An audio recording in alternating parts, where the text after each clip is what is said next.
지난 세기 동안 사람들은 사람들과 일자리를 놓고 서로 다투었다고 합니다. 그런데 이제는 로봇이 발달해서 그리고 인공지능도 발달하고 그래서 이제부터는 사람이 로봇과 일자리를 다투는 그런 시대가 올 것이다. 이미 왔다. 뭐 그런 사람들도 있어요. 그런가 하면 인간은 문명이 발달하면 발달하고 고도화하면 고도 전문화할수록 일자리는 더 많이 늘어난다. 로봇이 할 수 없는 인간만이 할 수 있는 일자리는 계속 있을 것이다. 뭐 그런 얘기들도 합니다. 뭐 잘 모르겠어요. 인공지능이 발달하면 사람과 거의 똑같은 로봇이 나온다고 하는데요.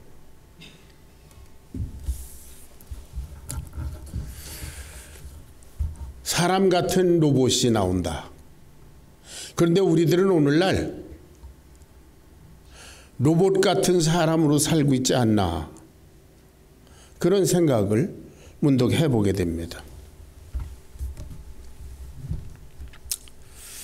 왜냐하면 우리들의 삶을 돌아보면 어제가 오늘 같고 오늘도 내일 같고 거의 변동이 없이 기계가 돌아가는 것 같은 기계가 작동하는 것과 같은 그런 삶의 편린이 보이기 때문입니다.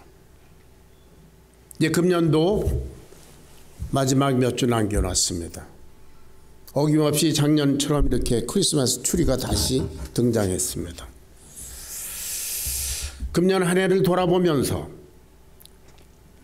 우리의 신앙생활은 어떤 모습을 하고 있는지, 세상 사람들은 세상사에 매여서 그런 대로 열심히 살지만 특별히 구별된 하나님의 사람들로서 저와 여러분 어떤 삶을 살아왔는지 한번 돌아보길 바랍니다. 어느새 제도적이고 습관적인 신앙생활에 젖어서 그야말로 예배하는 로봇처럼 살아온 것은 아닌가. 주일이 되면 의뢰 교회 가서 예배라는 걸 하고 친교를 하고 뭐 하고 밥 먹고 그리고 또 돌아가고 또 일주일이 되면 또 교회 와서 마치 잘 프로그램된 로봇처럼 아니면 석고화된 화석화된 그런 믿음처럼 모양은 있는데 생명력은 없는 뭐 그런 건 아닌가 그런 생각을 해봤습니다. 저도 이제 목회가 이미 만 37년이 지났어요. 너무 익숙해진 나머지 타성에 젖어서 내가 지금 뭘 하는지도 잘 느낌이 없을 때가 있는 것은 아닌가 그런 생각을 하면서 주님 앞에 회개의 기도를 드렸습니다. 그런데 오늘 말씀을 보니까 너와 내 교회를 바라보지 말고 내 성도들을 바라보지 말고 세상을 바라보지 말고 여호와를 바라보자. 할렐루야. 그렇게 히브리서 12장에 말씀이 있어서 오늘 같이 여러분들과 나누기 원합니다. 우리 자신들을 들여다보면 소망이 없습니다. 이것이 우리 솔직한 고백입니다. 그런데 예수를 바라보면 거기에 소망이 있다. 그러면서 우리의 정체성을 이와 같이 얘기합니다. 12장 1절에 같이 읽어보겠습니다. 12장 1절을 시작. 그러므로 우리에게 구름같이 둘러싼 허다한 증인들이 있으니 모든 무거운 것과 얽매이기 쉬운 죄를 벗어버리고 인내로서 우리 앞에 당한 경주를 경주하며 그랬어요. 저와 여러분은 경주자라고 하는 정체성이 있습니다. 너희들이 지금 너희 자신을 보고 뭐 다른 사람을 보고 세상을 보고 한눈 팔 때가 아니다. 너희들은 경주자다. 그렇게 이 말을 합니다. 히브리서는 예수님께서 승천하신 지 한 30여 년 후에 닥친 그런 신앙의 시련을 겪는 사람들, 그 그리스도인들을 향해서 쓴 편지입니다. 이 사람들은 유대인들에게도 그리고 세상 사람들에게도 이 양쪽으로 핍박을 받는 그런 사람들이었다고 합니다. 그래서 자기 자신들을 바라보고 환경을 바라보고 그러면 아주 자신도 없고 소망도 없고 어떻게 살아가야 되나 그리스도인으로서 전전긍긍할 때 이 히브리서를 쓴 분이 너희는 예수를 바라봐라. 그러면서 얘기하기를 너희들은 경주자들이다. 그렇게 얘기했다고 합니다. 자,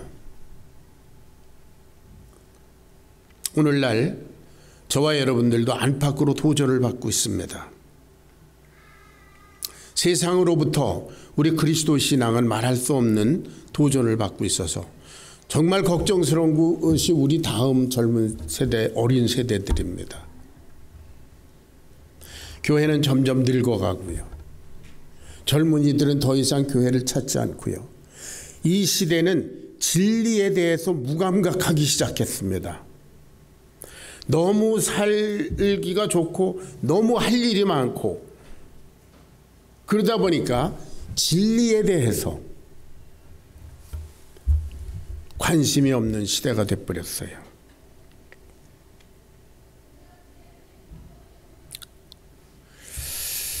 자, 이런 때에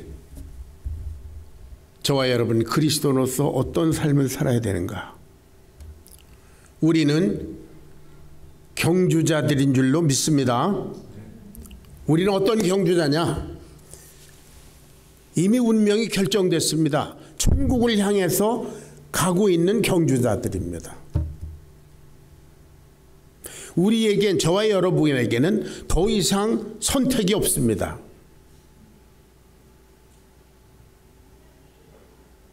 믿습니까? 요한복음 10장 27절에 보니까 내 양은 내 음성을 들으면 나는 저희를 알며 저희는 나를 따르느니라. 내가 저희에게 영생을 주노니 영원히 멸망치 아니할 터이요 또 저희를 내 손에서 빼앗아갈 자가 없느니라 그랬습니다. 할렐루야. 우리는 영원히 예수님에게 붙들리운 바 된 그런 운명적인 존재가 됐습니다. 할렐루야. 예, 선택이 없습니다. 예, 그럴 줄 알았으면 믿지를 말걸. 근데 too late. 예, 너무 늦었어요. 이제 내가 예수님에게서 떠나가고자 해도 그분이 나를 놔주시지 않는다고 그랬어요. 내가 저희에게 영생을 주노니 영원히 멸망치 아니할 터이요 저희를 내 손에서 빼앗을 자가 없느니라. 저희를 내게 주신 아버지는 만유보다 크심에 아무도 아버지 손에서 빼앗을 수 없느니라. 저와 여러분이 이미 하나님의 손에 붙들려온 존재들이다. 그렇기 때문에 우리들은 운명적으로 천국을 향해서 달려갈 수밖에 없는 줄로 믿습니다. 우리들은 경주자들입니다. 그런데 경주자들에게 요구되는 것이 뭡니까? 목표 지점이 명확해야 되잖아요.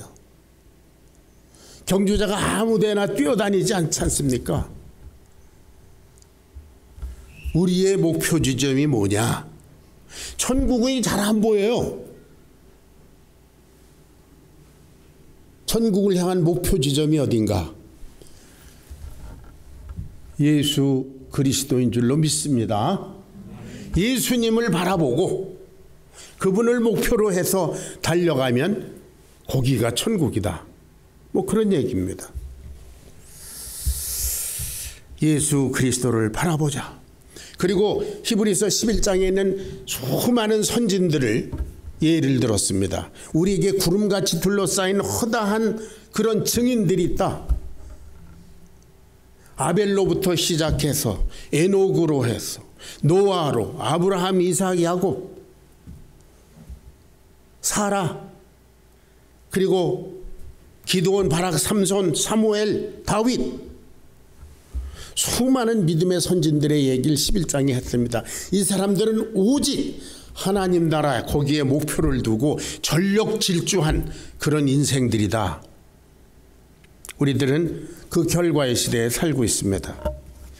예수를 바라보라. 예수님은 어떻습니까? 어떻게 하셨나요? 여기 보겠습니다. 12장 2절 보겠습니다. 12장 2절. 12장 2절 다 같이 읽겠습니다. 시작. 믿음의 주요 또 온전케 하시는 이인 예수를 바라보자. 저는 그 앞에 있는 즐거움을 위하여 십자가를 참으사 부끄러움을 개의치 아니하시더니 하나님 보좌 우편에 앉으셨느니라. 우리가 목표 지점으로 우리가 에임하고 있는 그 예수는 이런 분이시다. 그분은 그 앞에 있는 즐거움을 위하여 하나님께서 그 앞에 놔두신 그 영광스러운 승리를 바라보면서 이 세상에서 부끄러움을 개의치 아니하시고 하나님 말씀에 절대 순종했다. 예수님이야말로 3년 동안의 공생애를 전력 질주한 그런 분이십니다. 우리가 복음서를 통해서 본 예수님은 오직 하나님의 말씀을 성취해드리기 위해서 하나님 나라를 향해서 달려가는 그런 삶을 보여주셨어요. 갈릴리로, 예루살렘으로, 어디로, 사마리아로 좌충우돌하시면서 그야말로 전력 질주하다가 십자가에서 탁 죽으시고 그리고 부활하시고 승천하셨어요.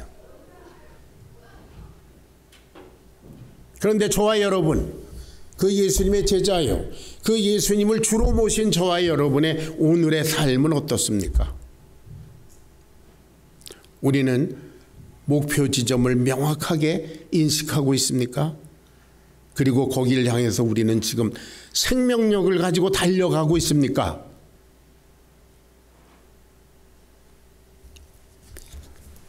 예수님은 하나님께 절대 순종하는 그런 모본을 보이시고 영원히 승리하셨습니다. 2000년 전 성탄에 사람의 몸을 입고 이 땅에 오셨습니다. 그분이 천국 보좌를 버리시고 사람으로 이 땅에 오시는 것 자체가 절대 순종이었습니다.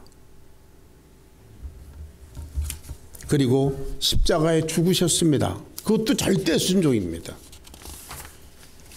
그런 예수님을 하나님께서 그 능력으로 부활시키셨습니다.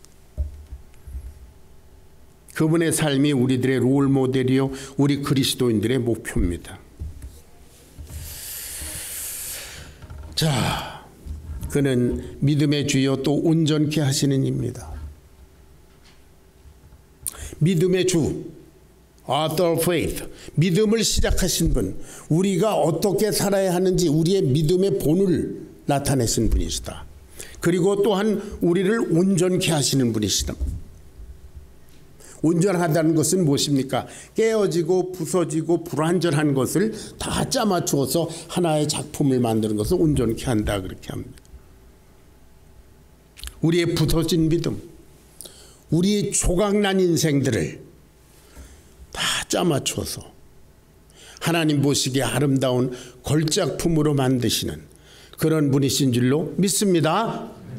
죄와 허물로 깨어진 우리들의 부분을 그분의 십자가의 피로 떼우시고 그렇게 해서 우리를 하나님 앞에 바쳐드릴 만한 걸작품으로 만드시는 분, 그분에게만 우리의 소망이 있는 줄 믿습니다. 우리는 우리 자신을 어떻게 해볼 도리가 없기 때문에요. 지난번에 바람이 엄청 세차게 불었을 때 우리 집에 그 기와장이 2장 떨어져 가지고 아주 한 20조각으로 박살이 났습니다. 이걸 어떻게 해야 되나. 먼저도 그런 비슷한 일이 있었거든요. 근데 손집사님이 와서 그 뭐예요? 그 시멘트, 컨스트럭션 시멘트로 그걸 깨워서 또 제 아내가 색칠을 해서 갖다 올려놨어요. 지금도 있는데. 그래서 그 두 장을 지난 한 일주일 동안 열심히 맞췄습니다. 깨진 조각을 다 모아서 맞추려니까 이게 얼마나 힘든지 한 일주일 걸렸어요. 그 두 장 만드는데.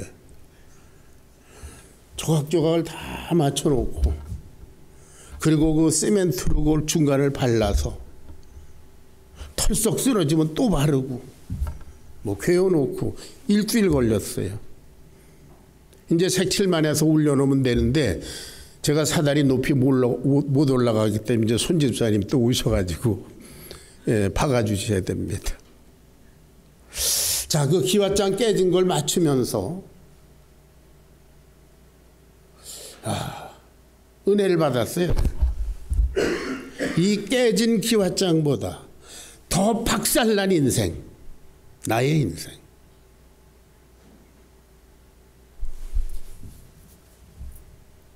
내가 어찌 해볼 수 없는 나의 인생을, 나도 버리고 싶은 나의 인생을 하나님께서 귀히 여기시고 조각조각 맞추시더니 당신의 아들 되게 하셨다. 할렐루야. 이거보다 내게 더 귀중한 것이 무엇인가?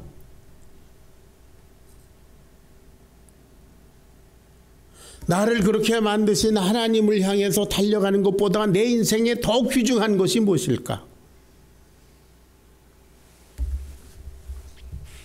그래서 저의 인생을 드렸고 지금 여기까지 왔습니다. 여러분, 저뿐만 아니라 여러분의 인생 자체가 온전케 하시는 이인 예수님으로 말미암아 온전해졌고, 그리고 지금도 우리의 믿음의 조각조각들을 모아서 온전케 하고 계시는 과정에 있는 줄로 믿으시기 바랍니다. 그래서 우리는 예수님을 바라봐야 합니다. 아까 말씀드린 대로 히브리서 11장에 허다한 증인들이 있습니다. 대표적으로 모세는 어떻습니까? 바로의 공주의 아들이라 칭함을 거절하고 하나님의 백성과 함께 고난받는 것을 즐겨했다고 그랬어요. 왜냐하면 바로의 공주의 아들이라고 칭함을 받는 것은 잠시 죄악의 낙을 누리는 것이고, 하나님의 백성과 함께 능욕을 받는 것은 그런 그리스도를 향한 영원한 삶이기 때문에 그랬습니다. 모세에게 있어서는 이 땅에서 바로의 공주의 아들로 사는 것보다 고난스러운 삶이지만 하나님을 위해서 사는 삶을 선택했습니다. 우리 증인 중에 하나입니다. 자, 그럼 우린 경주자인데 경주자로서 어떻게 해야 되는가? 모든 무거운 것과 얽매이기 쉬운 죄를 벗어버리고 그랬어요. 경주자로서 모든 무거운 것을 버려야 합니다. 저와 여러분은 이 세상을 살면서 여러 가지 짐을 지고 있습니다. 사는 것 자체가 무거운 짐입니다. 창세기 3장에 보면 아담이 죄를 범하고 나서 하나님 앞에 저주받은 것이 뭡니까? 네가 살아있는 동안 내내 얼굴에 땀이 흘러야 먹을 것이 생길 거다. 땅을 갈아도 가시도 물고 엉겅퀴가 날 거다. 뭐 그런 얘기 하셨어요. 우리의 사는 것 자체, 생존 자체가 무거운 짐입니다. 거기에 우리는 또 죄의 짐을 지고 있습니다. 우리 각자가 지는 죄의 짐. 그래서 다윗은 이렇게 고백했습니다. 시편 68장 19절을 보겠습니다. 다 같이 읽겠어요. 시편 68장 19절.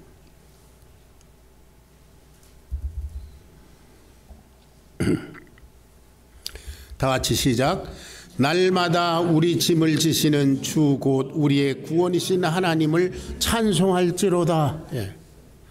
여러분, 다윗이 왕이었었고 장군이었었고 뭐 등등 뭐 처와 첩이 많고 뭐 이래서 엄청 행복한 것 같이 보이지요. 세상적으로.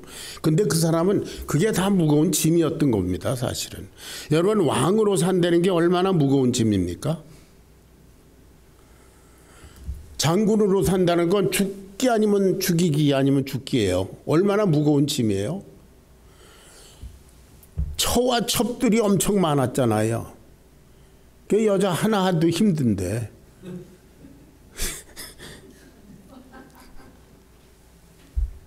더군다나 여자가 나이 많으면 더 힘들어요. 그런데 처와 첩이 많습니다. 그렇다 보니까 자식이 몇십 명이잖아요. 자식끼리 쌈질하고. 다윗의 생애를 보면 인간적으로 보면 그 굉장히 대단한 것 같지만 실은 무거운 짐을 지고 있었어요. 아들은 자기를 대항해서 반란해서 죽이려고 그러고. 여러분, 이게 무거운 짐이 아니겠습니까? 자기 자신은 또 밧세바하고 이렇게 해서 그런 성적인 죄를 저지르고 하나님의 그걸 은폐하려고 하고. 무거운 짐입니다. 그런데 그가 고백한 것이 뭐예요? 다 같이 다시 한번 읽습니다. 시작. 날마다 우리 짐을 지시는 주 곧 우리의 구원이신 하나님을 찬송할지로다. 할렐루야. 이 다윗이 감당할 수 없는 이 무거운 짐을 여호와께서 친히 져주시는구나.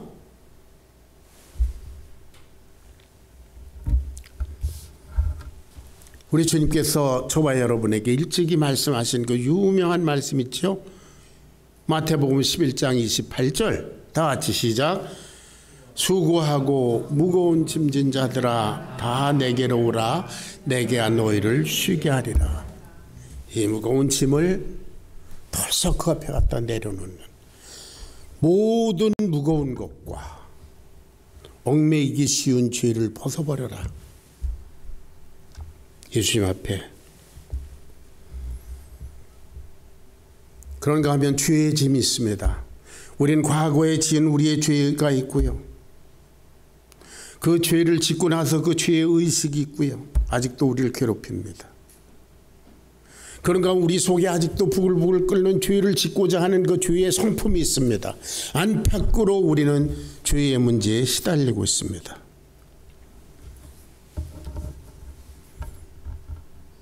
그래서 이 짐을 주님께 갖다가 풀어놓아야 합니다.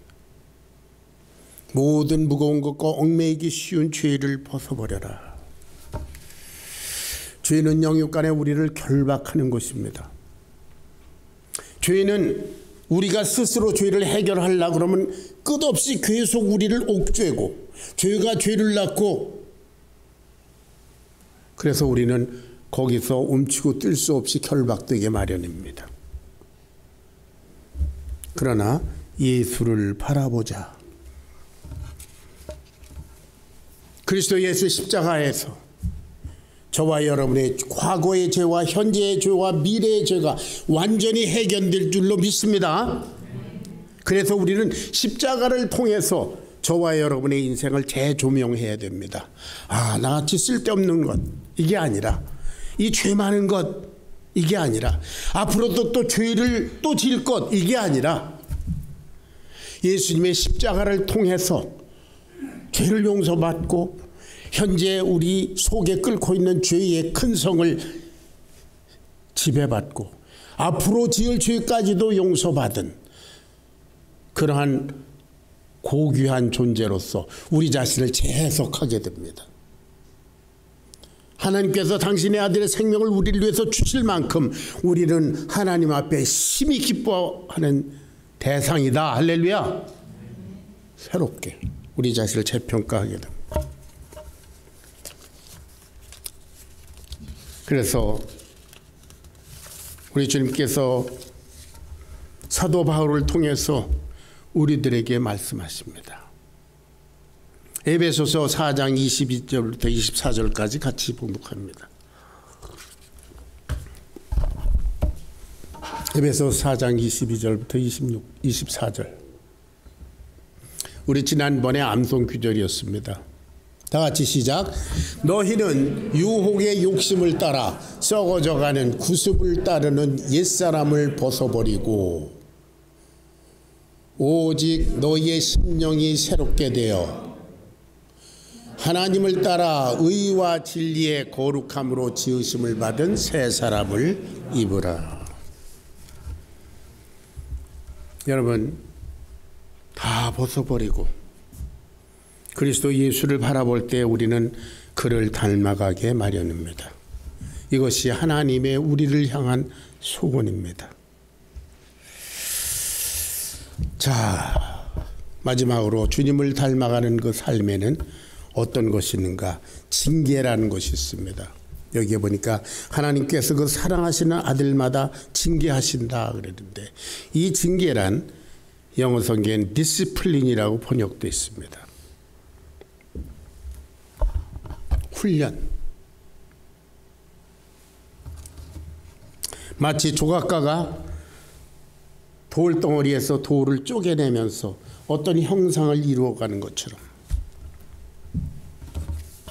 저와 여러분이 삶을 통해서, 성경 말씀을 통해서, 기도를 통해서, 성령의 역사를 통해서 예수님을 바라볼 때 예수님의 형상처럼 이렇게 빚어져 가는 그런 과정이 징계입니다. 하나님께서 저와 여러분을 사랑하셔서 우리 교회를 징계하시고, 저를 징계하시고, 여러분을 징계하시고, 여러분의 가정을 징계하시고, 그래서 우리 그리스도 예수의 거룩한 형상으로 변모하게 되는 줄로 그렇게 믿으시기 바랍니다. 그것이 하나님의 소원입니다. 이 소원을 이루어 드리기 위해서 저와 여러분이 오늘도 다시금 주님 앞에 우리 자신을 재헌신하면서, 제가 제 꼴을 바라보지 아니하고 예수님을 바라보겠습니다. 결단하는 시간이 되시기를 주의 이름으로 축원합니다. 우리가 히브리서 12장 1절 2절을 다시 한번 봉독하겠습니다. 다 같이 시작. 이러므로 우리에게 구름같이 둘러싼 허다한 증인들이 있으니 모든 무거운 것과 얽매이기 쉬운 죄를 벗어버리고 인내로서 우리 앞에 당한 경주를 경주하며, 믿음의 주여 또 온전케 하신 예수를 바라보자. 거기에 소망이 있습니다. 서두에 말씀드린 대로 저와 여러분은 이제 더 이상 선택이 없습니다. 저와 여러분 영원하신 하나님 안에서 그분에게로 가는 길만이 남아 있습니다. 자, 빌립보서 1장 6절을 같이 봉독합니다. 빌립보서 1장 6절입니다. 다 같이 시작. 너희 속에 착한 일을 시작하시니가 그리스도 예수의 날까지 이루실 줄을 우리가 확신하노라. 여러분, 세상 많은 사람들이 예수님을 거부하고 멸망으로 가고 있습니다. 그러나 저와 여러분의 운명은 이미 하나님 나라로 고정되어 있습니다. 오늘 우리가 주일학교에서 민수기를 또 공부할 텐데요. 그 민수기에 광야를 행진하는 이스라엘 백성들을 생각해 보십시오.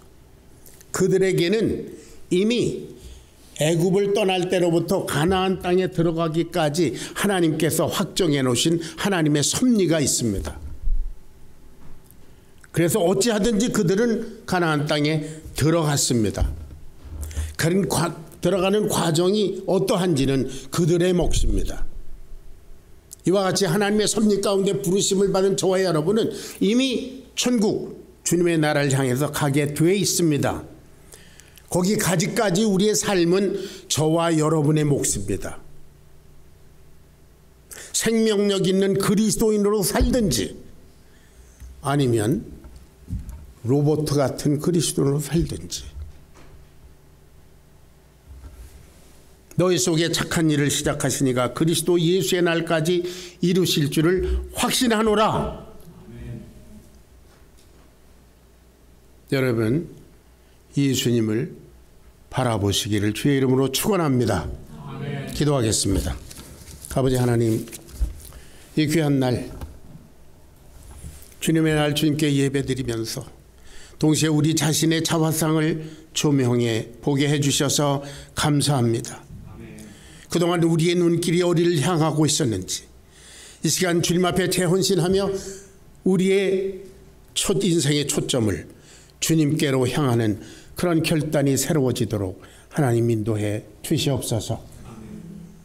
남은 금년 한 해 몇 주간 동안을 잘 마무리하고 그리스도 예수 우리 주님과 함께 새해를 새롭게 시작할 수 있도록 저희들을 인도해 주시기를 간절히 기도하며 예수님의 이름 받들어 빕니다. 아멘.